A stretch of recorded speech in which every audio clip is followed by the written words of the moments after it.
Sonic on Ice. Or rather, Sonic the Hedgehog, but in the winter. However, is that giving Sonic Winter Adventures, a hack of Sonic 1 by vladikcomper, too little credit? Well, let's find out on today's Hacktoberfest review.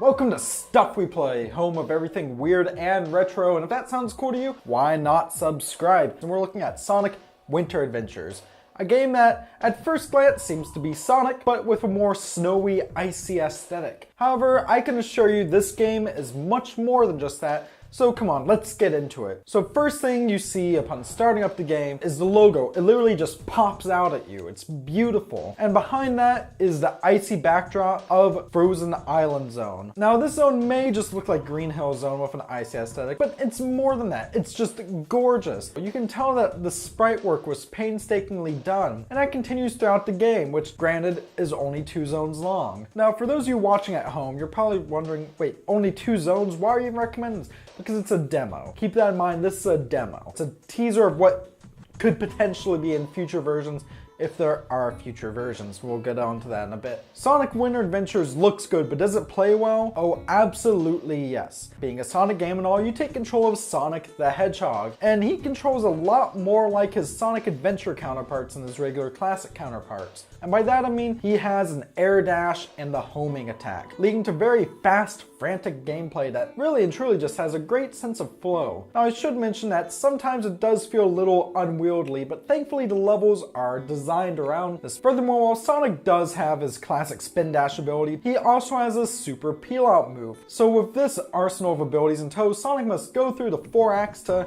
I guess, stop Dr. Robotnik. As short as the acts feel, which may just be a side effect of Sonic's homing attack and whatnot, I'm sure that in future releases there'd A, be more zones and acts, but B, potentially the existing ones would be longer. Now also of note is the bosses. Unlike in a normal Sonic game where you only have a boss at the end of each zone, this takes a Sonic Mania approach and puts a boss in every single act. Now I gotta say, the bosses is where the game seems to falter a bit. The boss of Frozen Island Act 1 is this weird egg-shaped contraption that shoots at you. Of course you will get the pattern down after a few tries, but the main problem here is that you're supposed to homing attack into its red eye when it's revealed. However, the reticle isn't always there, meaning that sometimes you'll dash into it only to get hurt. On top of that, Frozen Island Act 1's boss seems to drag a bit. At the very least, I would half the amount of hit points it has, because I should mention the bosses here do have a hit point counter, which is something that was not present in any classic Sonic game. You beat the boss, finally after much headache, and you get onto Frozen Island Act 2, which is more of the same, more fast-flowing platforming, and then you get to the boss here, which is actually a lot of fun. It's a new take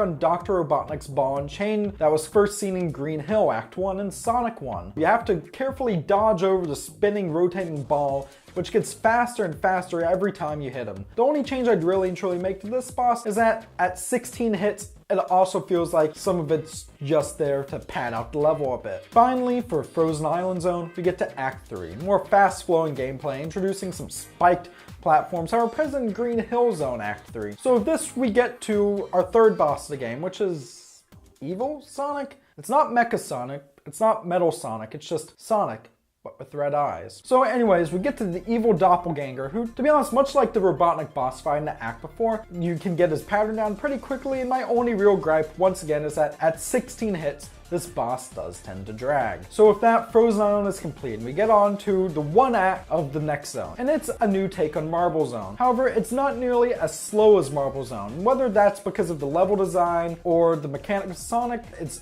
beautifully orchestrated and really makes what was a complete drag of a zone in Sonic 1 so much more fun here. Now the boss here is actually pretty cool as well. In phase 1, you have all these blocks falling from the ceiling that you must avoid. However, at a certain point, one will hit you anyways and send you down to a lower part of the level. Now my gripe here is that you can't tell when this desperation mode comes into effect.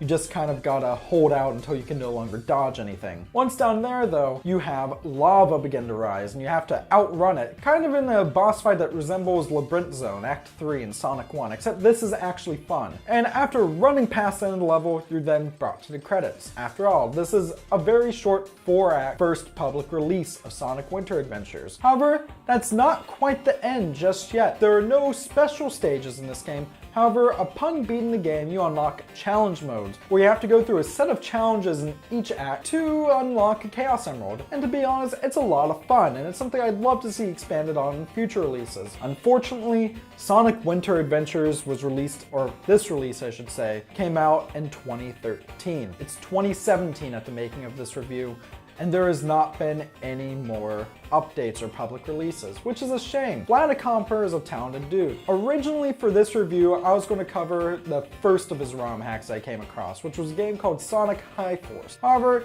even though Sonic Winter Adventures isn't complete, I felt like this deserved the spotlight, because to be honest, this is just a technical marvel. So with that, should you download and give Sonic Winter Adventures a try? Absolutely. As short as it is and as painful as the first boss is, it's definitely worth your time. So with that, that's it for today's review. Leave your thoughts on this ROM hack or any future ROM hacks you'd want me to cover in future reviews down in the comment section below. And while you're at it, why don't you subscribe to Stuff We Play for more great content like this. So with that, thank you very much for watching, stay classy, and I will see you next time.